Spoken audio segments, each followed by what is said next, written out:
The last thing I expected while bending down to pick up my purse was something that could have cost me everything.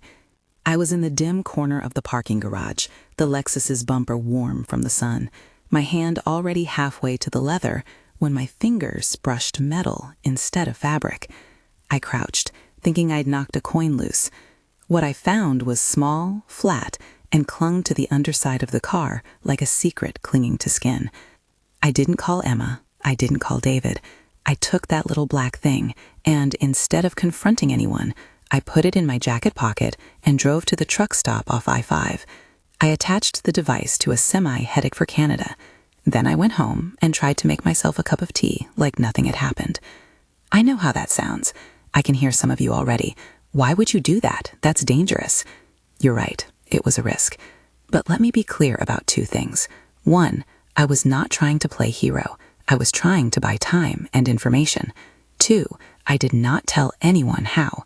I'm telling you what happened and why, from a woman who had been underestimated for most of her life and had finally stopped pretending she wasn't paying attention. If this story is hitting you, drop your location in the comments and hit like. It helps. But stay with me. The worst part doesn't happen because of the device. It happens because of what the device revealed. When people hear widow, they often hear vulnerable. I get it. My husband Richard died 5 years earlier. We had a good marriage, solid, ordinary, the kind that built a life of mutual respect and tidy accounts. When he passed, I stayed in the house we loved, kept the garden he adored, and dove deeper into the work of managing our portfolio. I wasn't reckless.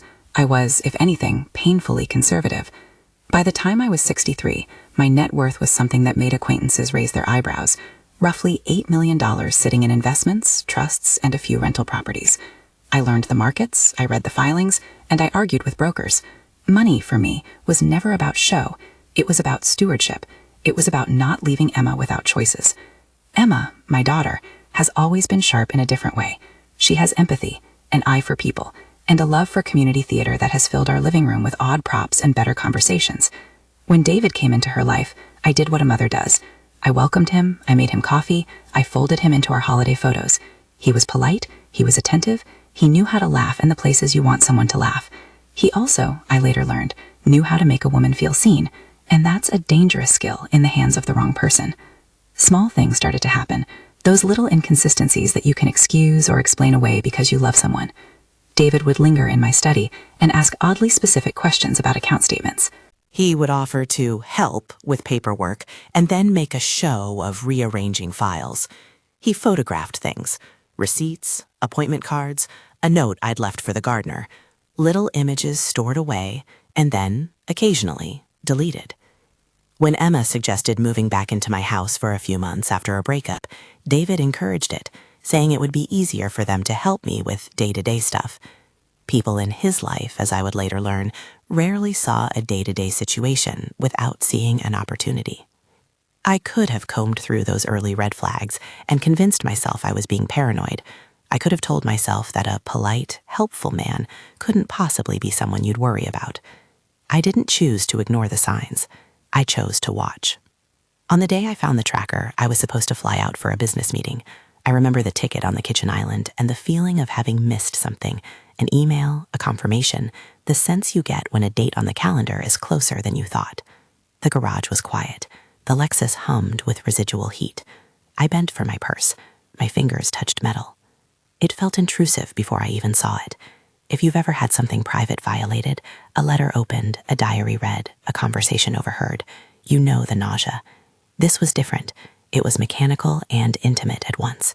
It had been tucked where only the car and I would know. It had been watching. I could have been dramatic. I could have ripped up the garage, called the cops, and demanded immediate answers. But the more reasonable part of me, the investor who builds arguments out of evidence, took over. You don't get justice by losing your head. You get justice by following the trail. I put the device in my pocket. I did not, and will not, walk you through the method I used to move it. That would be irresponsible. What I will tell you is what I learned about the kind of people who use devices like that. They don't want a scene. They want leverage. They want to know movement, routines, who goes where and when. They want to erode a life into predictable pulses they can exploit. Back at the house, tea forgotten and flight forgotten, I set a different plan in motion. The plan was simple in concept and monstrous in its implications. Find who was following me and who hired them. Get names, get proof. Not just for me, for Emma, for other women like me, who had wallets full of prudence and trust, and nowhere to hide when someone decided to treat that trust as an account to be emptied. I researched the device. I didn't study it to learn how to use one myself. I studied it to understand who makes them, what their signatures look like, and how owners usually retrieve location data. I spoke carefully and not exhaustively to 2 private contacts, people who know how to look without setting off alarms.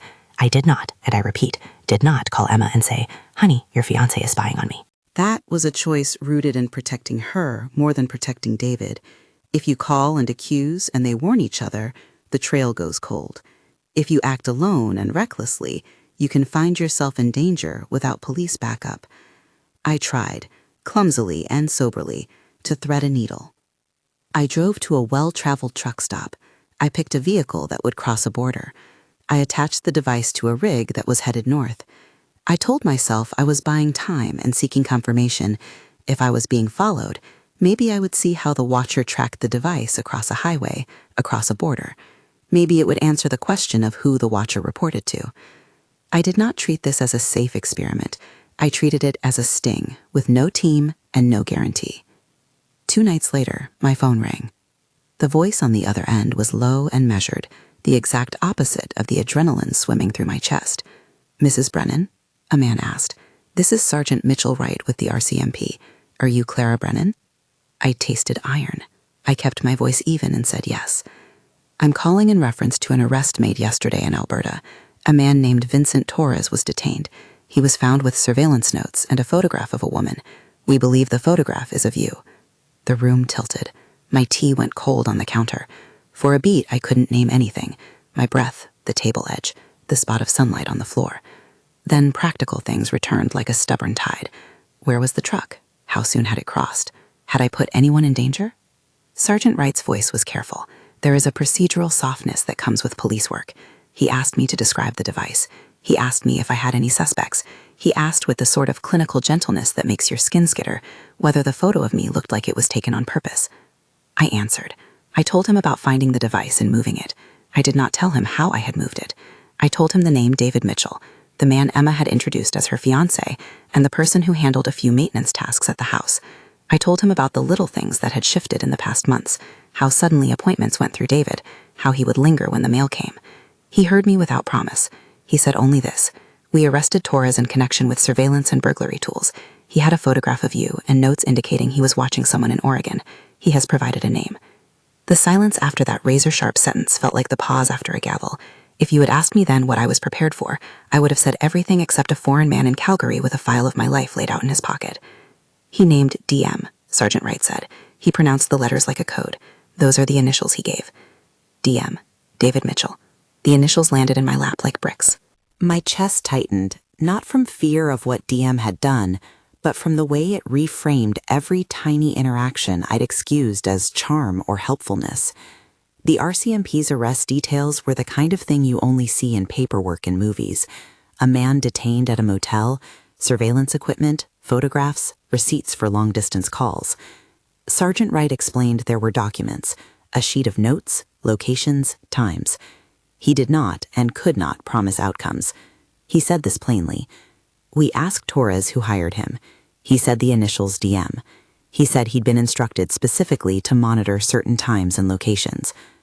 Hearing it said out loud was like watching a photograph develop. You see an image appear and you can't unsee the dark shapes becoming people.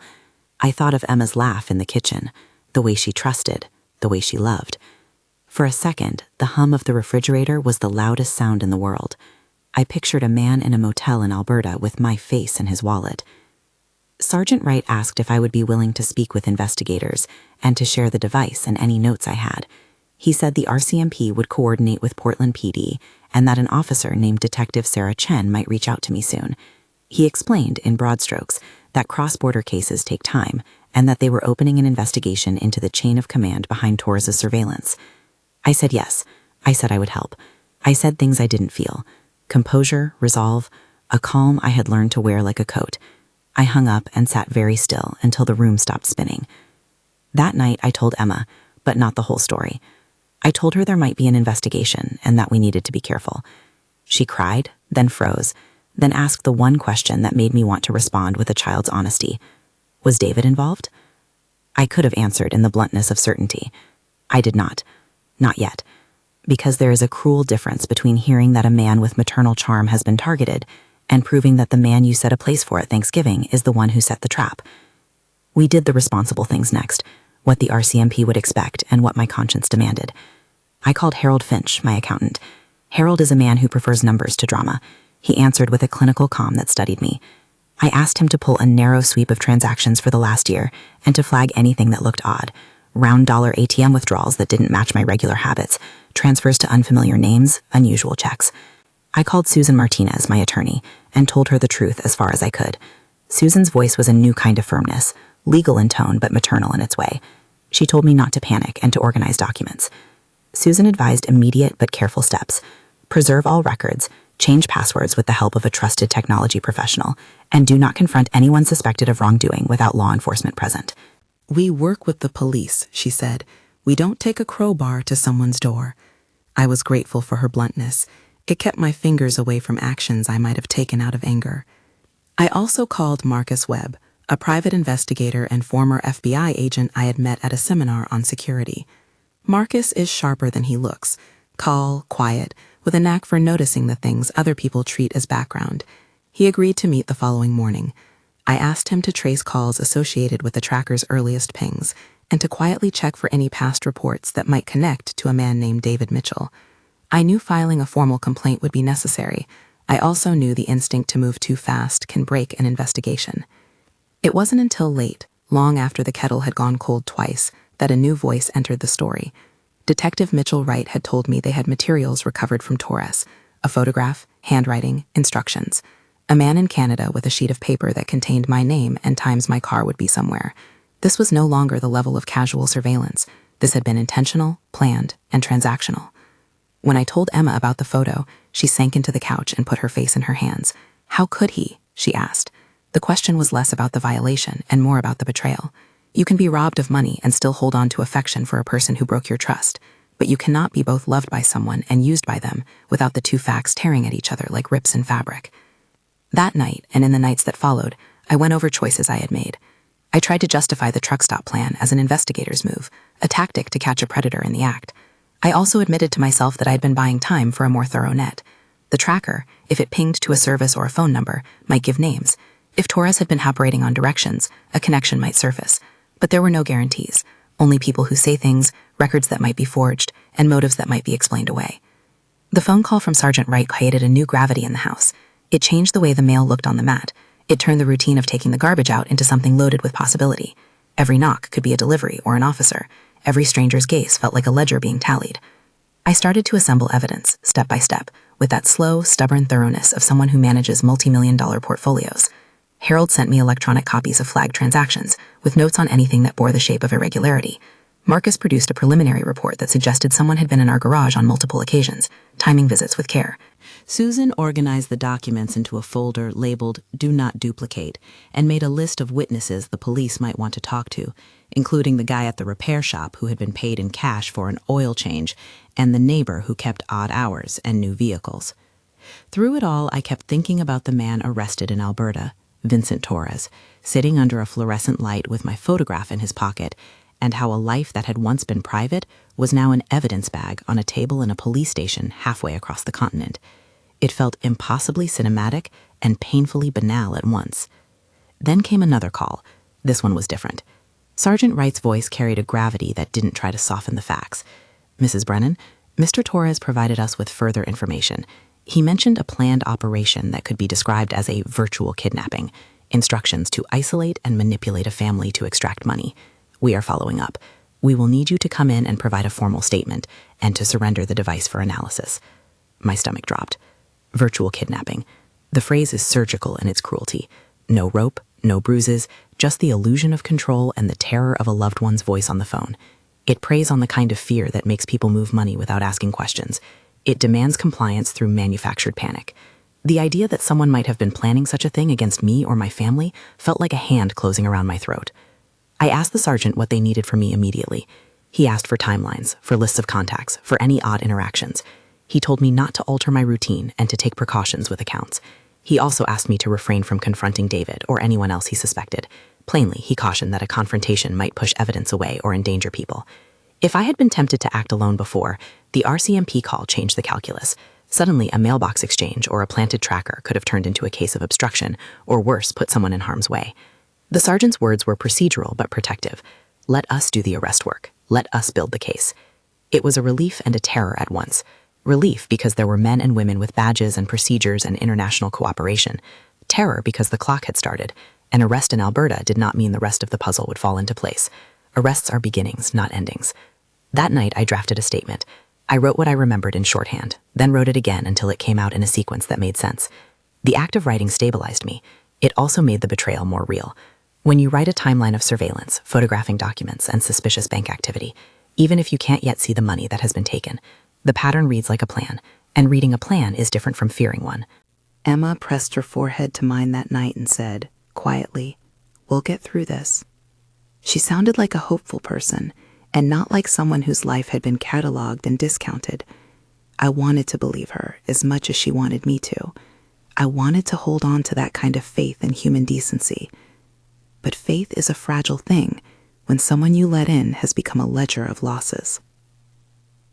Over the next few days, our living room turned into a command center of sorts.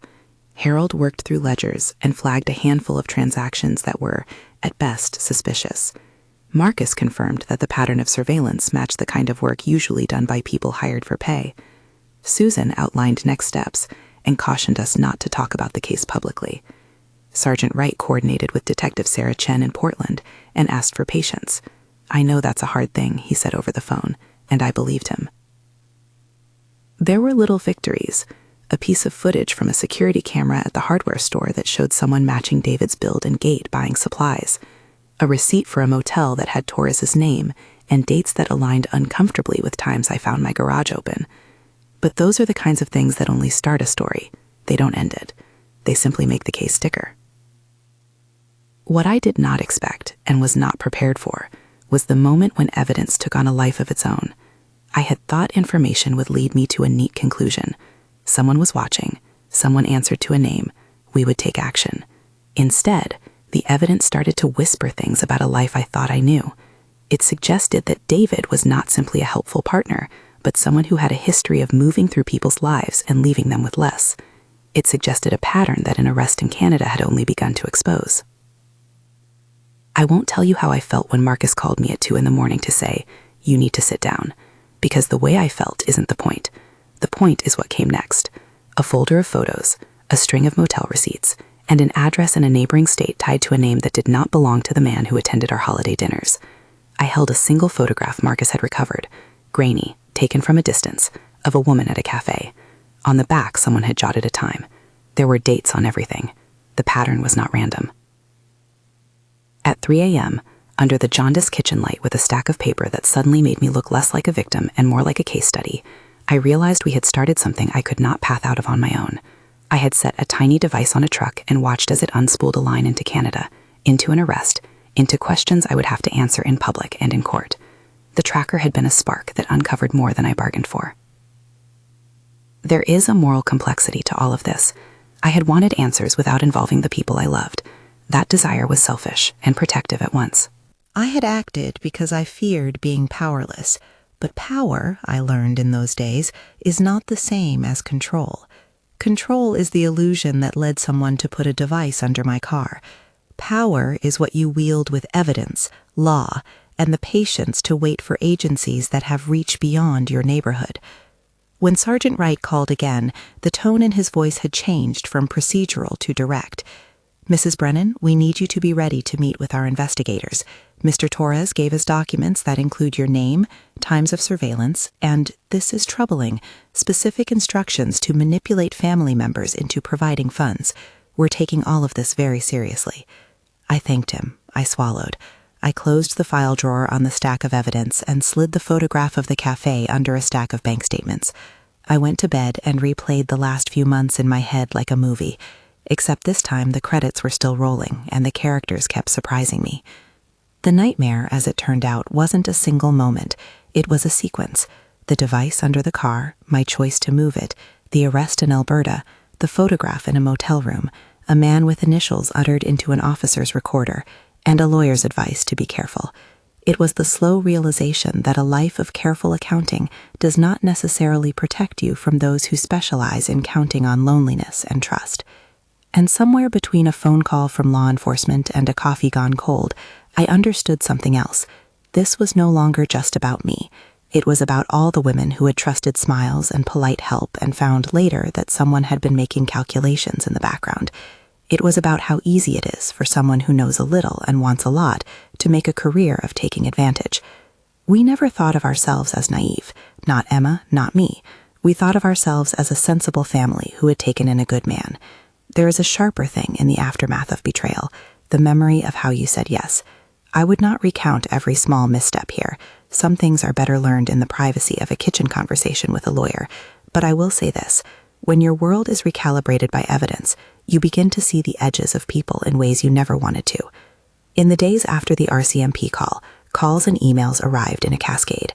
Detective Sarah Chen introducing herself, Susan arranging for a meeting with a forensic accountant, Marcus delivering preliminary surveillance footage, Harold sending a list of flagged transactions that suggested my accounts had been pried into, not forcefully, not all at once, but in small, careful increments that add up over time. There was an unnerving choreography to it all, a series of professionals moving through the same steps I would have if I had been cold and clinical about this from the beginning. People like to imagine investigations as a sequence of bright, decisive moments. The truth is more mundane and more terrifying. It's long, patient, and full of waiting rooms. You spend more time signing forms than you do watching arrests on TV.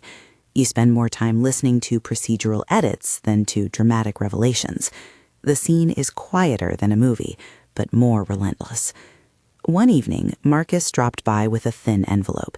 He walked in with that careful former FBI way of not making drama out of small steps.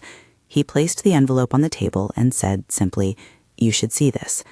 Inside were photocopies of motel receipts, a note with times, and a photograph of a man I did not recognize. Marcus pointed to the handwriting at the top of a page, DM. He didn't offer a flourish or a conjecture. He just said, "This is what Torres provided." That's where the story sits for now. Not at an end, not even at a conclusion, at a hinge, at the place where a life you thought private has been cataloged in someone else's hand, and law enforcement is beginning to pull the threads. The arrest in Alberta is real. The photograph is real. The initials are real. The device under my car is real. I don't know yet how the rest of the story untangles, whether the man named by Torres will be charged, whether the picture of my life will be returned to me in whole. What I know is that the next steps require patience, legal strategy, and people who do this work for a living. There is no simple victory here. There may be justice, there may be restitution, there will be questions, examinations, and probably a public exposure I never wanted. For now, I sit in the narrow light of our kitchen, folder after folder on the table, and prepare. I prepare to tell the investigators everything, to sign what needs signing, to let agencies with reach do their reach.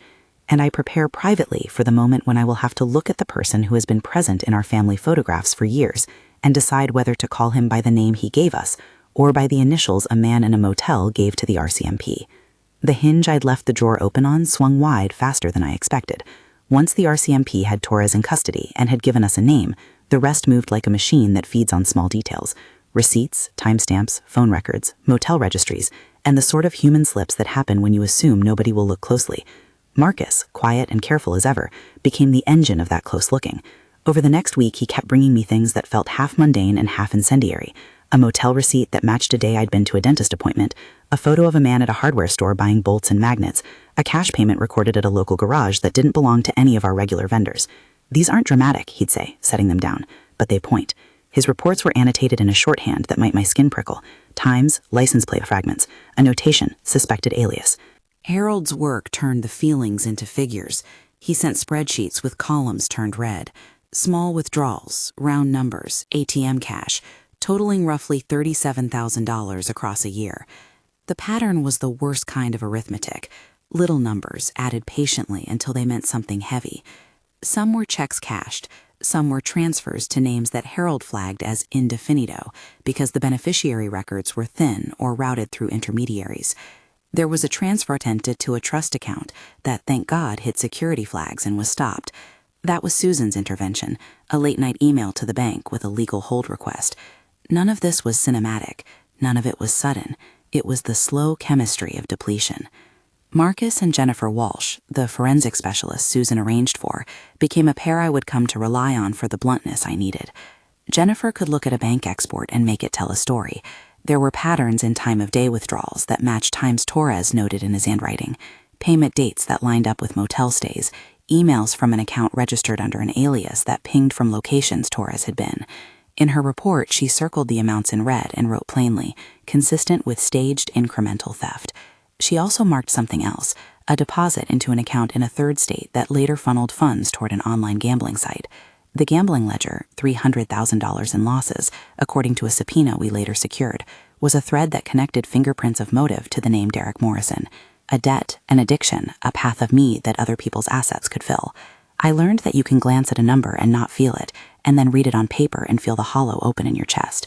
That $300,000 debt showed up like a shadow. It didn't prove intent on its own, but it explained the hunger. It also made the pattern we were compiling feel less personal and more professional. This was not a one-off, it was a plan that paid. There was a week when the house became less a home and more a depository of evidence. Susan put our documents into labeled envelopes and stamped them with dates. She told me in the way lawyers do that is equal parts pragmatic and reassuring, that patience was a weapon. We build the narrative, she said, and the narrative will stand up in court when it's built from documents and witnesses, not conjecture. We followed every admonition. We did not go public. We did not call David into the study and ask him to explain. We trailed and gathered.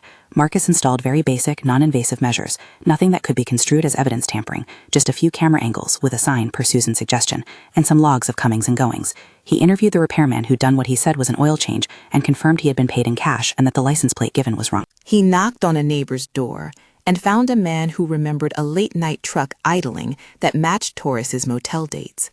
Little corroborations that, when strung together, took on a bulk that made me audibly breathe.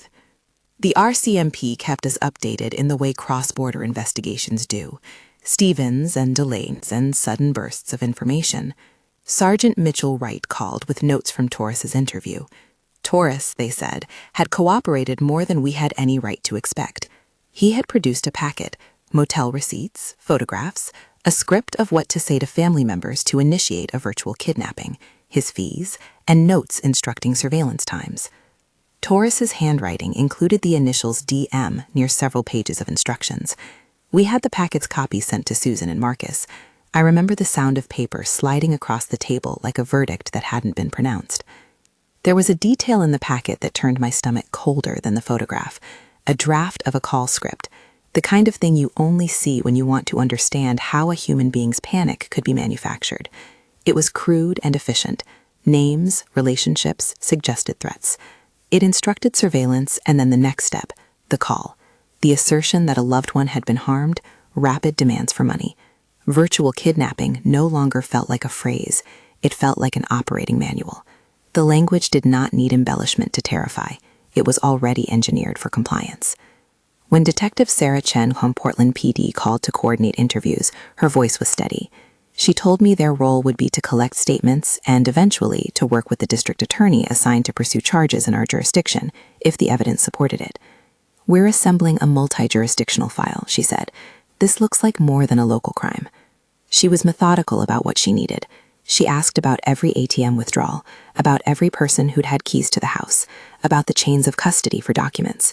She asked me, pointedly, whether I'd ever signed anything naming David as a power of attorney, whether any joint accounts existed, whether any documents had been moved.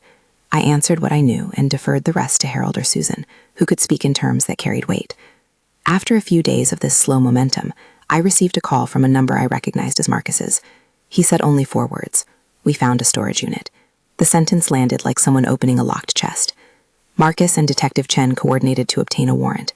They had found through surveillance of a number linked to an alias name that appeared in Torres's packet, a storage facility rented under a different name, but paid with a card that traced, via a bank trail, back to an account Derek maintained under yet another alias. The unit had been accessed several times in the weeks Torres was in our area. What was inside, according to Marcus and the affidavit, were boxes with motel receipts, cameras, additional tracking devices, and lists of targets with notes attached. The affidavit used words like operational materials. The phrase lists of targets made my chest hollow out all over again. I went to the storage facility for what I told myself would be moral support for Marcus and Susan. The fluorescent light inside the office made everything pallid. I watched Marcus hand the officer a stack of documents. I watched an officer, careful and procedural, remove items and tag them. I smelled dust and motor oil and bureaucracy. Inside one of the boxes, wrapped in bubble wrap, there was a small stack of printed pictures, and there, on top, was the same photograph, the grainy still of me that Taurus had carried, as if one can carry a person like a photograph. I felt a wave of disgust and a bitter, private resolve. Whoever had done this had chosen to objectify me, to make me an item on a list. The storage unit discovery changed the tempo. Detective Chen and Sergeant Wright started briefing us on probable next steps. "We are moving toward charging someone named in the evidence," Sergeant Wright said. He did not promise specifics, only the steady rhythm of the law: investigation, charging, arraignment, discovery.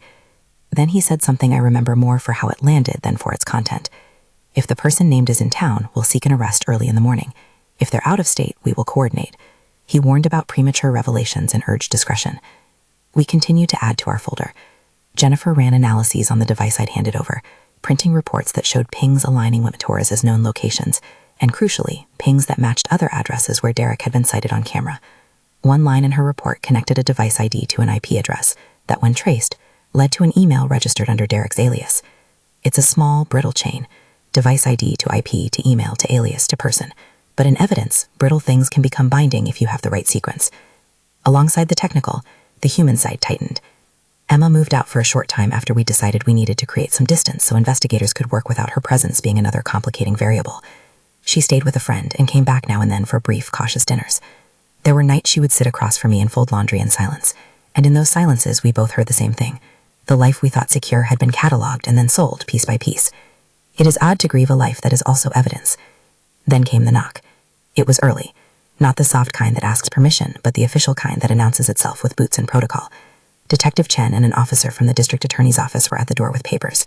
A warrant had been issued in another state connected to an alias, and it authoritatively connected several of the threads Marcus and Jennifer had tied together.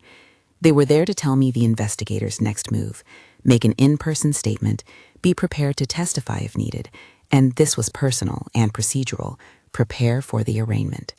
There was a sense that we were no longer on the ledge of discovery, but on the platform of prosecution. When the charges were filed, they were enough to make a headline, though the papers were careful in language. Charges related to fraud and conspiracy across state lines, associated with a pattern of targeting elderly individuals.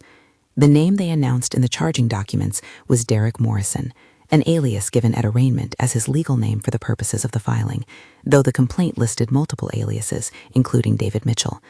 The prosecutor in our county, ADA Patricia Hernandez, reached out through Susan to introduce herself and to say, with the plain gravity attorneys use, that the evidence would speak if it was allowed to speak uninterrupted. "We will not make this personal," she said. "We will let the documents and witnesses tell the story." The arraignment was a blur of lawyers and procedural batons.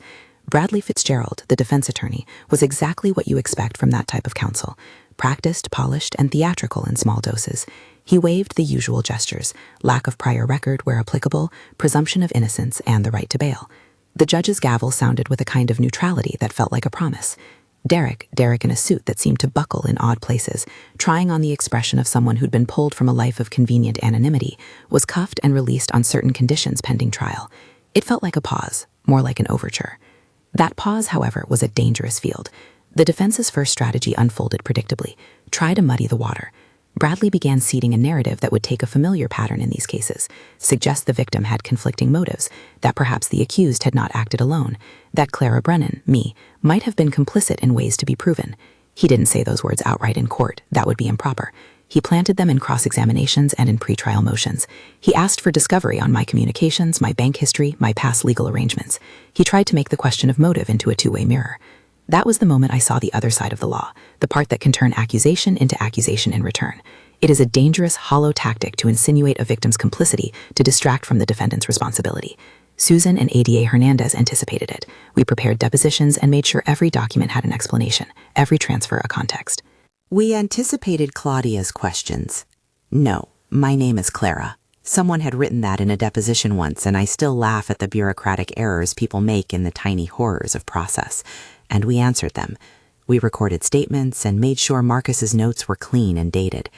Jennifer prepared a forensic accounting that traced a clear line of withdrawals and transfers that did not implicate me in anything but victimization. What I had not anticipated, and what caught me in a way that no amount of preparation could buffer, was the defense's attempt to color the narrative emotionally in front of the jury. Bradley pointed to photos of a house and called it a partnership of convenience. He suggested, insinuated, that I had opportunities.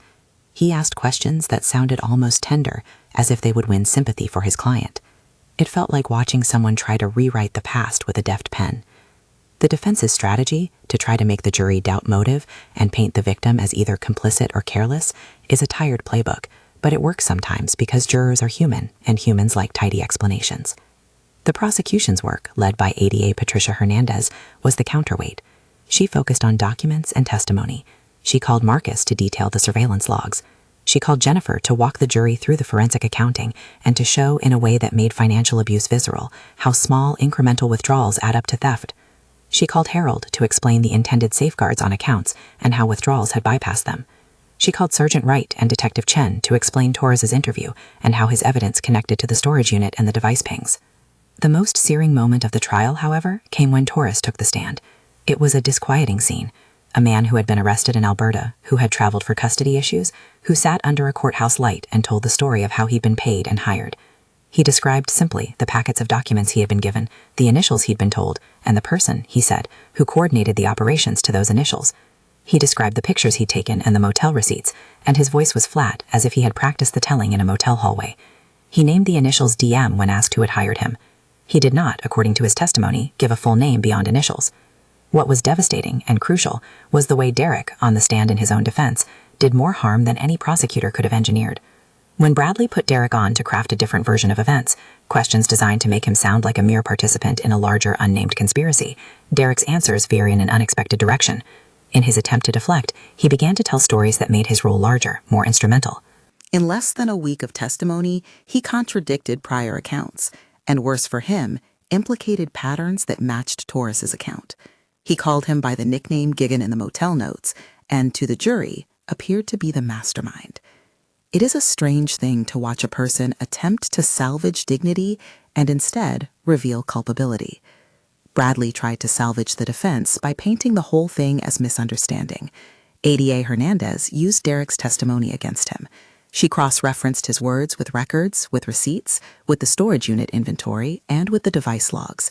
Every contradiction was a chisel chip taken from Bradley's wall of insinuation. She had prepared this. She had worked with Jennifer to connect pings to times when Derek had been using devices in other jurisdictions. She had witnesses who could confirm motel stays, who could verify that an alias had purchased gasoline at places where cameras captured someone with Derek's gait. She did not need to perform a narrative flourish. She needed to compile and display an accumulation. Evidence, she showed, had a rhythm, and the rhythm matched Derek's movements. The verdict was not swift, but it felt predetermined by the weight of accumulation.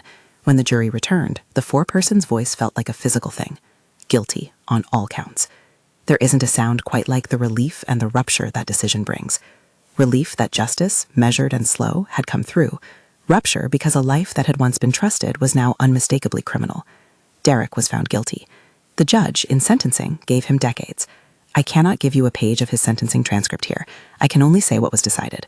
The court imposed a multi-decade sentence. Restitution was ordered, and the court directed asset recovery where possible. It wasn't everything we'd lost, but it was something. Legal recognition that there had been harm, and an obligation to make amends within the limits of law and resources. There were procedural windows where Derek attempted appeals or motions. That's part of the legal architecture. Bradley argued on technicalities, as defense counsel must do. The prosecution responded. We attended hearings and signed paperwork, and waited for the finality you hope a sentence achieves. The restitution process, as the prosecutors explained, would take time. Seizure and liquidation of assets were feasible, negotiation with banks, and coordination with victims. Some funds were recovered from accounts identified in the storage unit documents. Other assets were indefinitive, tied up or dissipated. We were told plainly that restitution rarely returns all that's taken. Expect some recovery, but not all.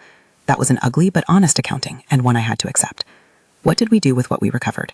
We did what my husband would have urged if he'd been there. Use prudence for purpose. We set up a modest foundation. not because I wanted to be lauded, but because the process had exposed the vulnerability of a demographic I felt a duty to help. The Clara Brennan Foundation for Elder Fraud Prevention, the name is literal and functional, neither pompous nor small, was incorporated to provide resources, legal aid referrals, vetted private investigator lists, educational seminars for seniors and their families, and a hotline list linked to local law enforcement. It was seed-funded with recovered assets, with additional donations from a handful of people who heard the story and wanted to contribute. We were careful to be transparent about the money. A foundation, we were told, is paperwork and governance as much as philanthropy. It became for me a way to turn a wound into a tool. Emma, through all of it, went through what daughters do when the man they loved is unmasked as a liar. Betrayal is a life-rending event. Recovery is a patient, granular process. She entered counseling, slowly reconciled pieces of her memory with the evidence, and eventually found a new measure of independence. She remarried. Indefinitive is what the transcript would say about that if it mentioned marriage. Some facts of her personal life are private to her, and I respect that. What matters is this. She reclaimed herself from the ledger that had tried to define her. She is cautious, but she is not diminished. That is as much victory as one can hope for in situations where trust was the currency stolen. People ask me, sometimes, whether the nightmare ever ends. The legal part of it closed in a courthouse with signatures and a gavel. The emotional part takes longer. You still notice when the garage light is on a little later than it used to be. You still glance at your phone when a number rings in the night. You still startle at the sound of a truck idling in front of the house. Those are normal after effects of being cataloged and violated. They are not failures of resilience. They are the residue of trauma. But the nightmare had a finality in a legal sense that gave us a bedrock to stand on. Derek was in prison. Vincent Torres had been arrested and had testified. Evidence had been entered into the record. Restitution had been ordered. And in the aftermath, in the quiet left by those legal pendulums, I found a new kind of purpose. I spoke to a community center, then to a local radio show, then to a lawyers' conference. Each time I told the story, I tried to be precise about what worked and what did not. I warned against lone vigilante actions. I said plainly that what I did, moving a device and watching a truck, was risky and that I was fortunate things had not gone worse. I emphasized the only safe roadmap: preserve evidence, contact law enforcement, engage legal counsel, and if you want to hire a private investigator, choose someone with verifiable credentials and references. There was a moment, months after the conviction, when a woman I didn't know hugged me in a grocery store. She whispered one line, "Your story saved me." She had called a bank after seeing a post about the case and had discovered a pattern of small withdrawals in her account. She blocked the accounts, contacted police, and avoided a significant loss. It was the kind of gratitude that's not dramatic, but is very human. That hug was worth the exposure and the discomfort of testifying. It was proof that sharing what you learn can make a difference. You will ask how to protect yourself, and I will answer as plainly as I can without handing anyone a dangerous playbook. Keep accounts monitored, set up alerts for withdrawals, list trusted contacts with your financial institutions rather than granting unfettered access to a single person. Vet anyone who asks for large transfers, and if you find a device or something you think is evidence, call law enforcement first. Document, do not disturb. Talk to your attorney. If you wish to hire private investigators, choose firms with verifiable credentials and clear professional boundaries. Do not confront suspected criminals alone. That is how you stay safe. That is how you let the law do what it is meant to do. Looking back, I am struck by how many small choices aggregated into something large. My initial choice to hide the device in a truck was born of fear and a desire for control. It bought me information. It also put me in a precarious place. The arrest in Canada was the fulcrum that made prosecution possible. The legal team, Susan, Harold, Marcus, Jennifer, and ADA Hernandez, pulled together an evidentiary tapestry that held up in court. Emma's bravery and the careful diligence of law enforcement turned what could have been an anecdote into an enforceable sequence. I cannot claim credit for a single decisive act. Rather, the outcome was the product of notes, professionals doing their jobs, and a family willing to step back and let them do it. Justice in this case was not swift nor simple. It was measured, messy, and ultimately effective. Derek is serving a sentence that will keep him away for years. Restitution, partial, painstaking, has been distributed among some of the victims. The foundation is small but growing. Emma is rebuilding. I have stopped pretending that widowhood equals vulnerability without defense. I still drink tea that goes cold sometimes, but I also volunteer, I speak, and I sit on a small board that tries to make elder fraud prevention practical. I want to close with a truth that feels heavy and liberating at once. The person who underestimated me did so because he wanted my hands free and my eyes soft. He misread me. I had spreadsheets and stubbornness. I had friends who were methodical and professionals who speak in documents. More than that, I had a daughter who, once she knew, would not let a lie calcify into normalcy. That, in the end, mattered as much as any bank ledger. If this story touches you, if you have felt the slow theft of something you valued, reach out. Share your story in the comments if you can, or contact your local law enforcement and a trusted attorney. And if you want to hear more about building safeguards or how to find reputable help, subscribe. I'll share what I've learned and invite experts to talk through the specifics that kept us safe. There are resources in the description below, hotlines and organizations that can help if you or someone you love is being targeted. They thought I was an easy target. They were wrong. I sent a spy to Canada, and it turned into a nightmare that redeemed itself only because people with the right training took the threads I'd begun to pull and made a case of it. We did not win because of bravado. We won because of evidence, patience, and the law doing its slow, necessary work. If you're watching this, take precautions, keep careful records, and call the professionals. Don't try to be a lone detective. Be an informed steward of your life. And if my story helps one person be wiser sooner, then telling it was worth all of the nights I lay awake reliving receipts and motel logins and the sound of a truck idling under a dark sky.